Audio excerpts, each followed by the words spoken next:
My name is Ben Livingston. I'm the first person to ever see a cloud with the intention to cause it to do military damage. I know I can say that, and I did it several times before the next person did it. Tell me what these clouds are we're looking at. Well, these clouds were located up in the southern part of North Vietnam, and we needed to make rain down on the Ho Chi Minh Trail, Highway 1. But there weren't any real clouds around. There were a number, this was the end of the monsoon season, but there were a number of these small clouds that barely reached the freezing level, and by putting a small amount of silver iodide in there, we got them to collect and start to build. And as they built, we just worked on the largest tower in the group until in just a very short time we had clouds that were... You told me this cloud got 14 inches of Well, this cloud, of course, this is all the same cloud. I was cleared top secret, eyes only, I was as high as you could get. I got interested in weather modification when I was a farm boy. I never could understand why the clouds wasn't bigger, had a little more shade, and was chopping that cotton. So I got in the Navy. I managed to get into meteorology school, and I think that's really where I learned the most of my physics. I was assigned to the Typhoon Squadron in Guam, where I served for 3 years as a flight meteorologist and meteorological engineer.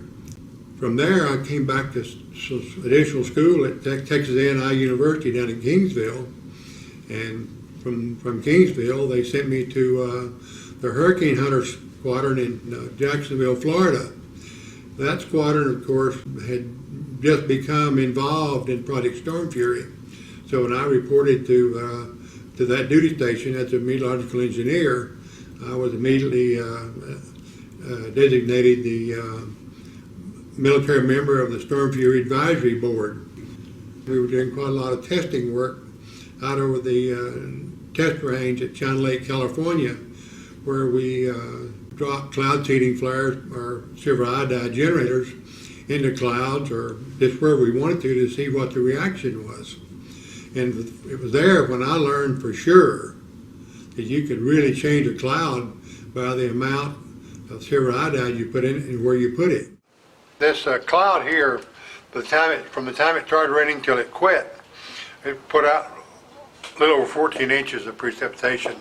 What did that do to the North Vietnamese? Well, it just washed all the roads out, and there was a bridge attached to a mountain that bombed and could not get rid of it.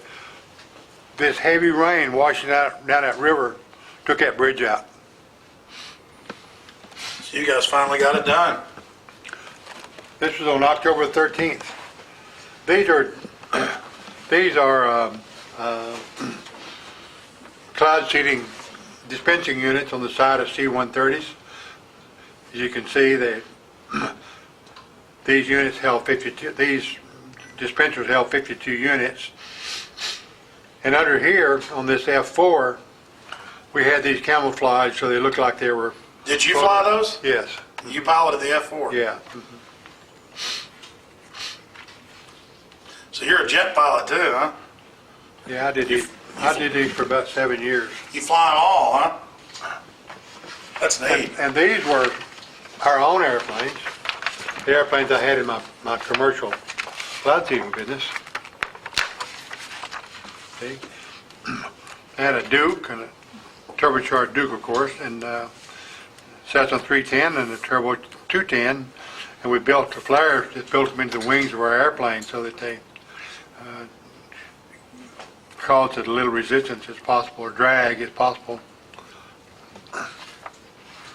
And these right here, these are pyrotechnics that we've cut in sections and fused them so that they could burn either singles or a pair, or cut half in two, or cut in 3 pieces, or cut in 5 pieces.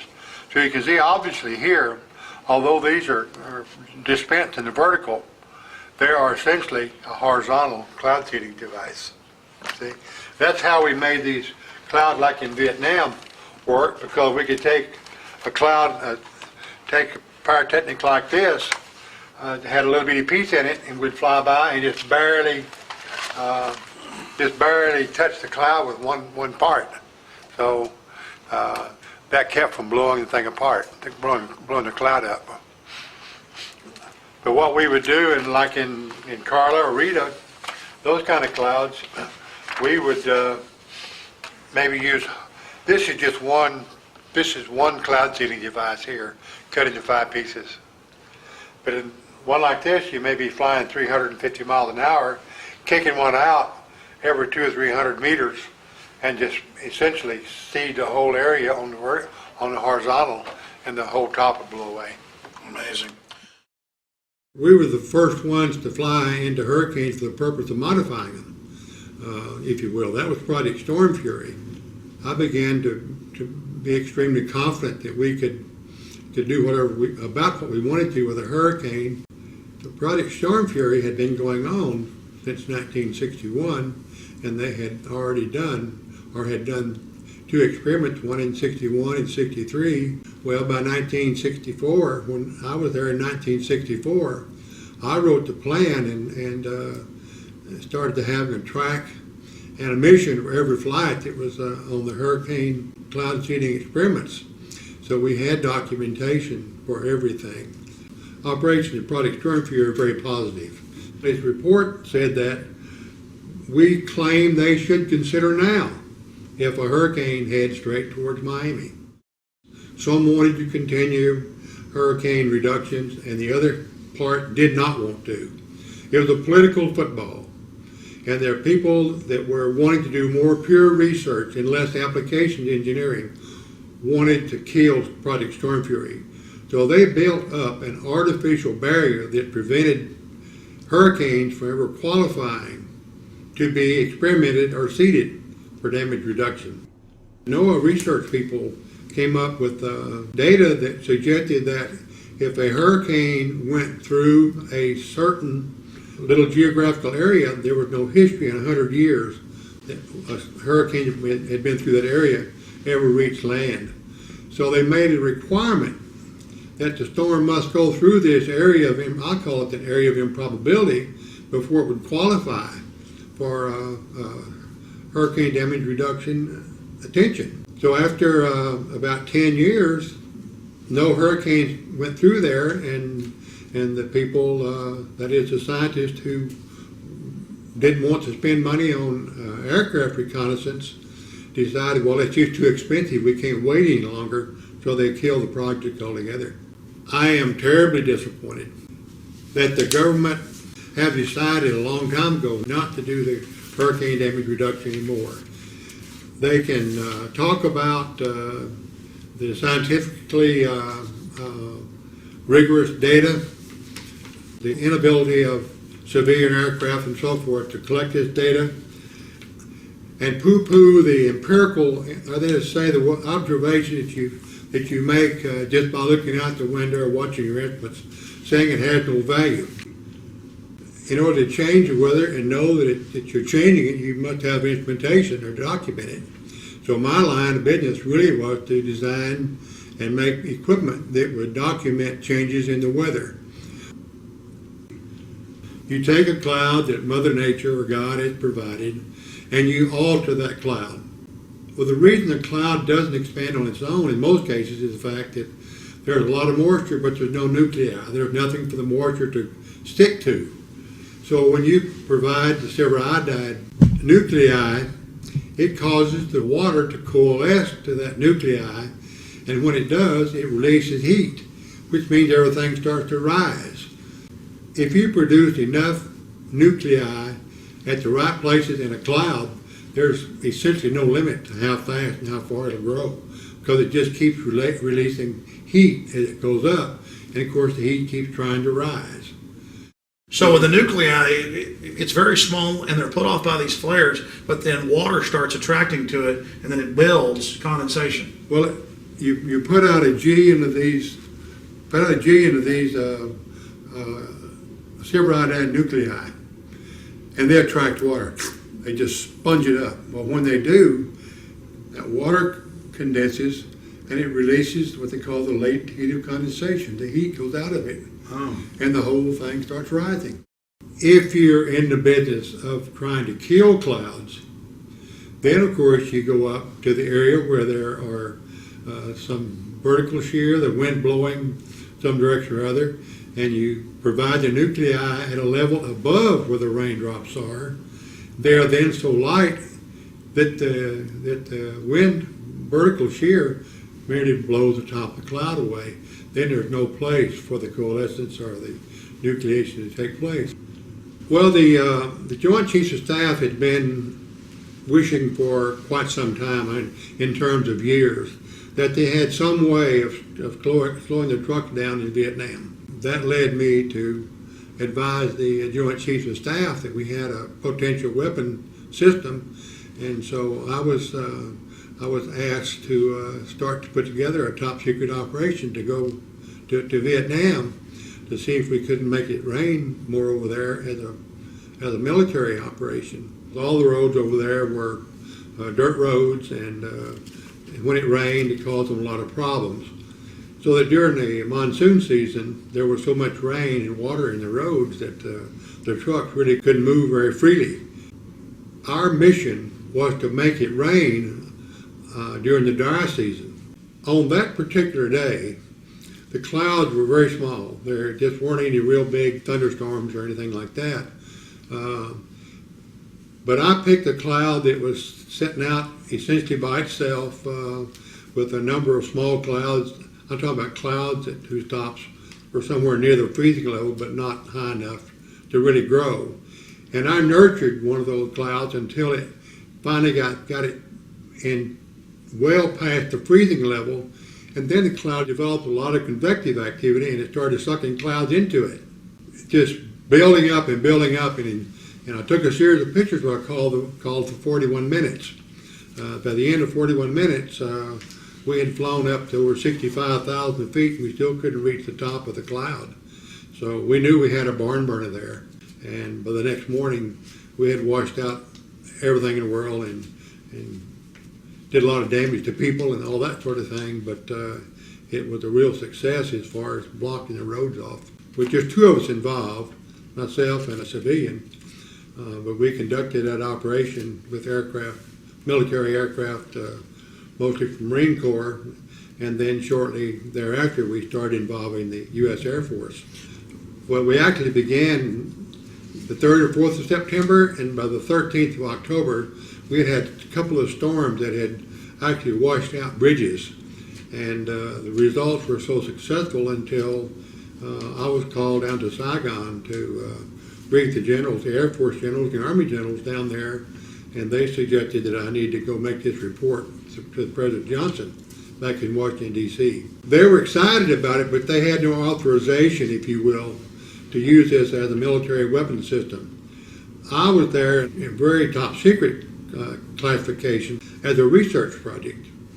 That's the way we were able to conduct the mission without the international community, if you will, being apprised of what we were doing and how we were doing it. It was kept top secret for a long time. It was first reported that this was going on in 1972. That's the first time that Congress ever heard about it. So as you can see, it was not something everyone knew about for a long time. It must feel good, though. I mean, you're the father of something. You used weather weapons first. Well, it's okay. And for all we know, is that the only time they've been used? Well, that same project went on through 1972 when we got out of Vietnam.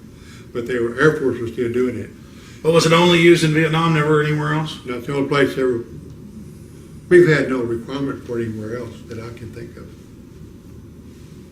But it could be used anywhere. Did you ever do any testing in the U.S.?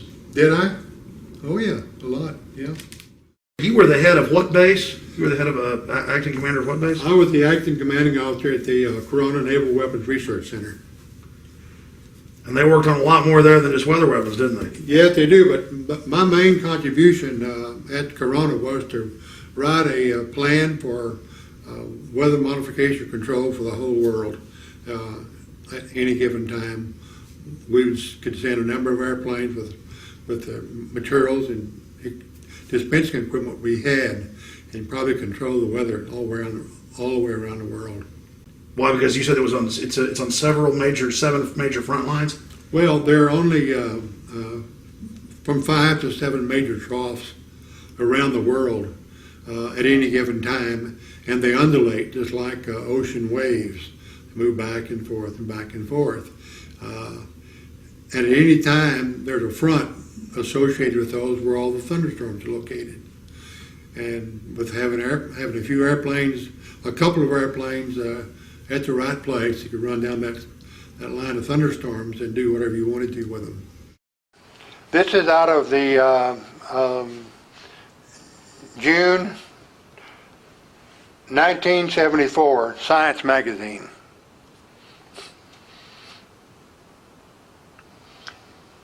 And this article was actually written in it says it's written in 1974. Yeah, it was, 1974. And this is when the Senate got wind that something had been going on in Vietnam that they didn't know about. And they wanted to know about it. Well, it's interesting to note that this project ended in 1972. It started in 1966. So you can see the secrecy. Senator Pale was the kind of aggressive senator about people doing things that the Senate didn't know about. He got wind of it and he asked for a briefing. And a Colonel Sasser, I believe his name may have been something else, but a colonel, Air Force colonel, gave them a briefing, gave his committee a briefing, and told them it had been going on since in a research configuration from 1966 to the present time. President Johnson was very mild. It turned out that he had known my father. So we had a little old homecoming there for just a few minutes. And then he asked me what I was doing and told me he had read and been briefed on what we were doing and how we were doing it. And he asked me my opinion of it and asked if I thought that we could continue that. I said, well, I see no reason why we can't continue it, because we'll have the same kind of weather coming up again in March of next year, and we can seed and make rain right into the monsoon system. And we can then extend the monsoon system well past this August end to maybe the first week in November.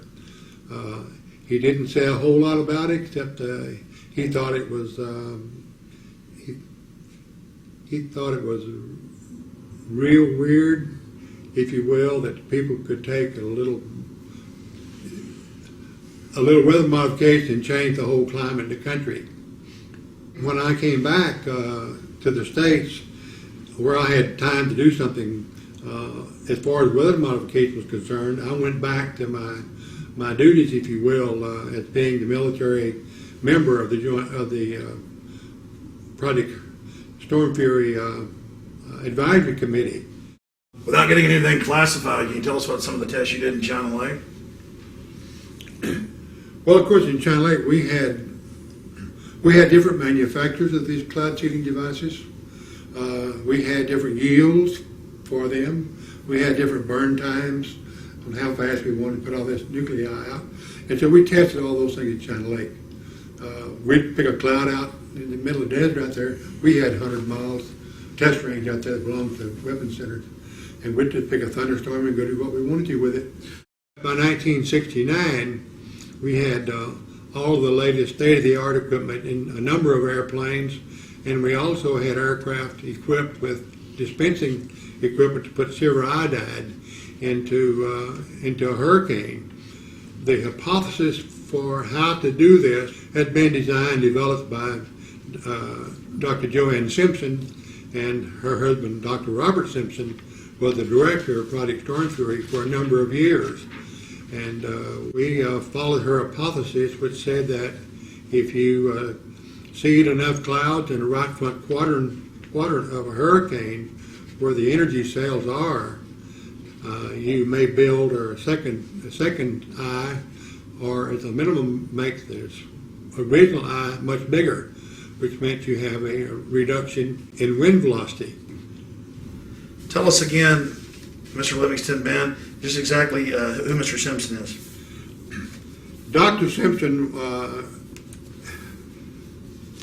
At the time Project Storm Fury started, he was the head of the United States Weather Bureau. With the funds being made available for Project Storm Fury, they created a new department or new entity of government called the National Hurricane Research Center. And Dr. Bob Simpson, was the director of that group. So he's preeminent. He is preeminent, and his wife Joanne. I attended a ceremony for her induction into the National Center for Atmospheric Research Laboratory Wall of Fame last summer, in which her name was placed on the wall as one of the 5 preeminent scientists in the nation in the 20th century. That's his wife Joanne, who was the head of Project Storm Fury for the 2 years. I worked with her for those 2 years. And they're saying right here that this is conclusive. Yes. So why aren't we saving people hundreds of billions of dollars and thousands of lives? This needs to be implemented. This book, Hurricane Watch here, is very important because it's written by a person who's a former director of the National Hurricane Center. So he's had worlds of experience in the research in these things. And I might add that I took Dr. Bob Sheets on his first airplane ride into a hurricane in 1964. But he has documented a number of things that are important to the subject we're talking about, in which he's described every storm, the background of those storms, what was done to them, and the results.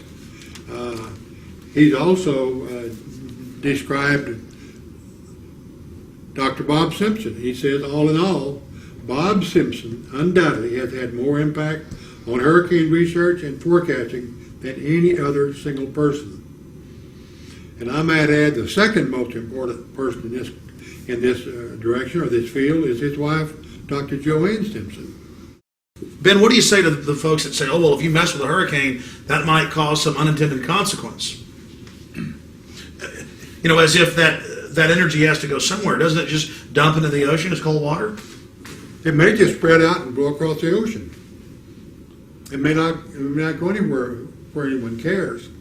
And there's certainly going to be, if there are going to be unintended consequences, you would know within an hour after you'd seeded a hurricane, you would know that something is not going right. We have to go do something different before it causes damage. So you'd have days to be adjusting. You'd have days. The way we plan on doing it, we'd only have 2 days. We'd only work on a hurricane. Well, this is a pretty exact science now, from Vietnam to the hurricanes you did earlier. Seems like, I mean, you guys know how to knock them out. Well, for the operation we hoped to get last fall, I wrote a flight plan for every flight. How far they would go, how many partakers they would take, and statistically, how many nuclei they need to dispense. How many tons of nuclei would it have taken? You said 2 airplanes, but how many tons of nuclei would it have taken? And how many airplanes to knock out Rita or Katrina? You don't measure these partakers in terms of tons. You measure them in terms of half pounds. So a cloud seeding device with 14 grams of silver iodide mixture in it that produces 10 to the 13 nuclei per gram weighs about 1/3 of a pound. So 400 of those things weighs 120 pounds. The composition of a hurricane may have dozens of energy cells in it, and they're like the pistons in an engine. They just chug, chug, chug. They get stronger and stronger and stronger because they feed off the warm air below them. And they eventually turn into this thing they call a hurricane with all these energy cells in it. We know where those energy cells are. We know what makes them tick. We have the materials, if you will, to alter those energy cells and decrease the maximum surface winds in a hurricane. On August 18th in 1969, Hurricane Debbie was seeded 5 times at 2-hour intervals. And the maximum wind speeds had decreased from 115 to 80 miles per hour. That's a pretty remarkable reduction of more than 45% in damage reduction potential. The storm was left alone on the 19th, and on the 20th went back and seeded that cloud the second time and decreased the winds again to just under 100 miles per hour, or about 24% more damage reduction potential. The results from the Hurricane Debbie experiment seemed so positive that many individuals believed the project should go operational, seeding major hurricanes that threaten land. A team of scientists at Stanford Research Institute at Stanford University did a decision analysis on all past seeding events, including the ester that the 1961 and 1963 experiments. Dr. James Matheson of that group, reflecting their views, stated, "We claim they should consider seeding now if a big hurricane comes straight from Miami." These scientists said the government may have to accept responsibility for not seeding and thereby exposing the public to higher probabilities of severe storm damage and possible higher death tolls. A number of people, scientists if you will, who didn't necessarily endorse applications engineering in these storms. They thought they needed more scientific data. They demanded that a third party investigate all of what Storm Fury had done. Stanford University was the party or the institution that did this study of the activity Project Storm Fury had done. In summary, the results of the Hurricane Debbie experiments seemed so positive that many individuals believe the project should go operational, seeding major hurricanes that threatened any landmass. And a team of scientists at Stanford Research Institute did a decision analysis on all past seeding events, including the ones in 1961, 1963. And Dr. Matheson from Stanford University, the head of the Research Institute, reported that the government may have to accept responsibility for not seeding and thereby exposing the public to higher probabilities of severe storm damage and possible higher death tolls. It's interesting that we were able to do that and have the results confirmed by Stanford University in 1969. Since 1947, the government has used the logic or reasoning that liability is a killer for weather modification. But that's not why Project Storm Fury was killed, and that's not why they aren't doing it now. In my opinion, the reason they're not doing it is well stated by a very senior official from the National Center of Atmospheric Research in Boulder, Colorado, and he says, even if a well-supported theory of hurricane modification existed, the potential legal aspects of weather modification on this scale argue strongly, in my opinion, against any such efforts.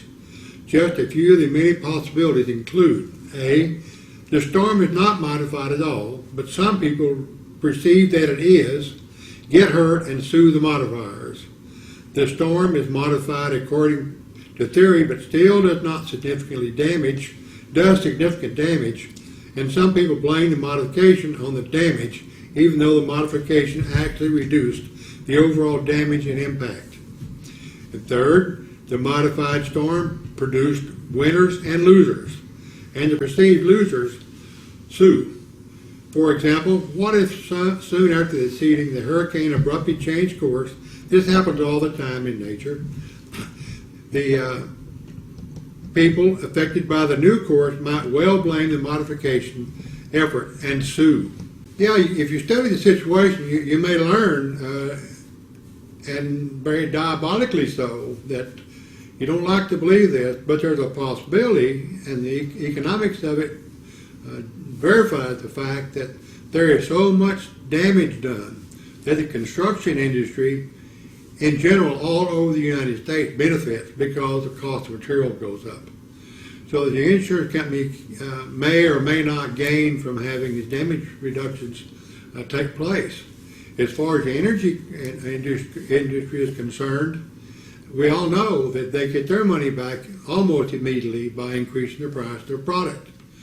And it's not unheard of to believe that the actions performed by FEMA or the government is not a surefire way to buy votes. So there may not be any political or economic motivation on the government or some major industries' part to reduce the damages of hurricanes. The material that we put in the atmosphere are not toxic, and by volume, they're nothing. It's my contention that we have a sure defense against those liability lawsuits. We place in our seeding materials a trace element of zinc or some other exotic material, so that any rainfall that falls that uses our nuclei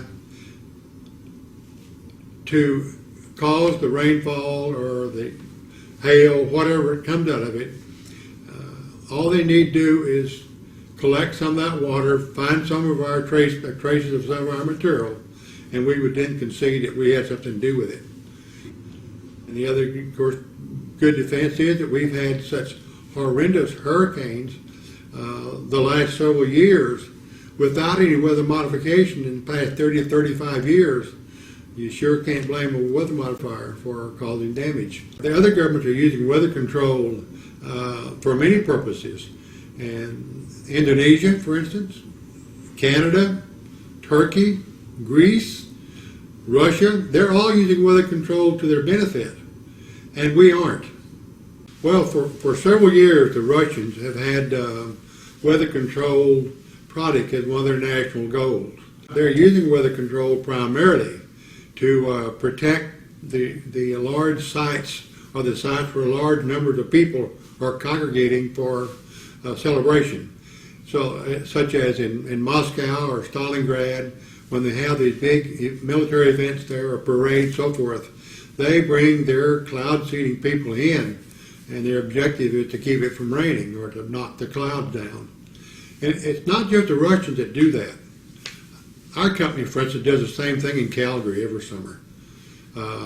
The idea is to keep the hailstorm and the heavy rain down so that the construction business can flourish. It's a contract we've had for 9 years, and every summer we send 2 airplanes up there, or whatever it takes, and their only mission is to prevent hail and keep weather from doing damages in the city limits of Calgary.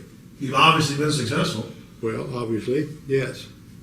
It's just one of those things that we know how to do, and since the government hasn't done it, the corporate people in America have just built the instruments. They've installed them in their airplanes, but we have to be just as sure of what we do as the government would like to think they have to be. The men, the materials, the aircraft, and all of the other support equipment you need are available today to reduce the damages of hurricanes very significantly, and I'm talking significantly as being more than 35 or 40%. The roof doesn't lift off the house until about 105 miles an hour. If you reduce the damages in hurricanes by 35 or 40%, you're going to save 90% of the damages done by them.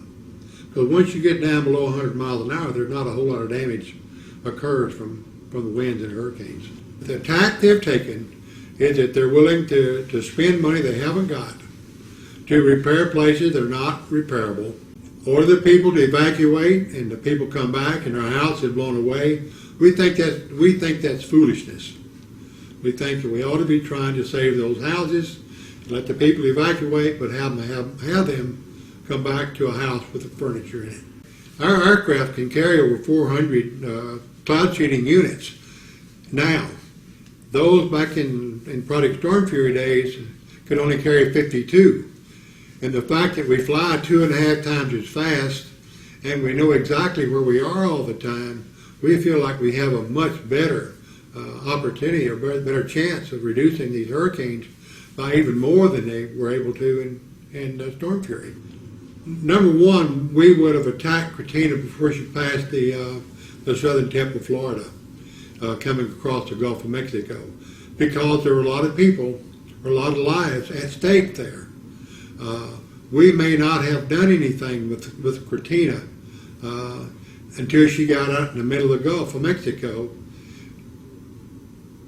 But from then on, and I mean the middle of the Gulf of Mexico, I'm talking about to the eastern edge of the oil production. When it got close enough to do damage to the oil drilling and producing platforms, we would have started working on Katrina right then, and we would have seeded those energy cells in there based on data from the satellite information. We would have picked the energy cells in that storm, and at least every 12 hours, we would have been out there seeding those energy cells. Ben, why hasn't there been a lawsuit against the government for not stopping these hurricanes? I don't know. I'm not a lawyer, but I really don't understand why, because the government certainly has reneged on its responsibility to the citizens of the country to protect them. They took unlimited steps in creating the Department of Homeland Defense and spent trillions or hundreds of billions of dollars on that thing. But yet a hurricane comes along that does more damage than that, and they won't even acknowledge the fact that there's some way to prevent it or slow it down. Well, the problem we have right now is that while we've contacted every senator in the U.S. Senate, all 100 of them, we've had one mediocre response from one of them.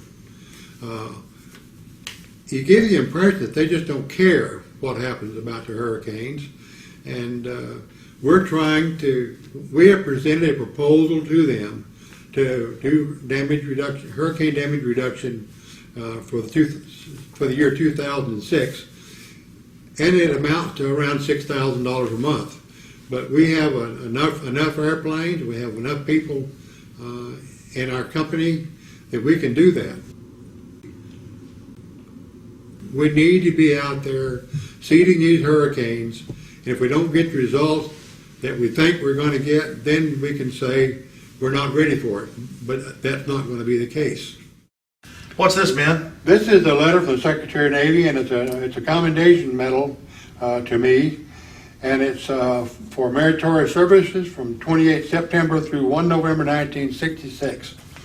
As a member of the Scientific Operational Evaluation Team for the Naval Ordnance Test Station deployed to the Republic of Vietnam. During this period, Lieutenant Livingston directly participated in project flights in a combat zone, in program planning, in scientific data collection and evaluation, in material readiness of scientific recording equipments, and in the daily preparation of the weapons system under development, demonstrating outstanding professional competence. He and our procedures, thereby improving their effectiveness. His unyielding demand for accurate and complete data collections, his relentless search for technical competence, and his unwavering devotion to duty were major factors in the outstanding success of the project and were instrumental in the development of a unique major combat capability for the United States. Lieutenant Livingston's outstanding performance was in keeping with the highest traditions of the United States Naval Service. Signed, Paul H. Nitze, Secretary of the Navy.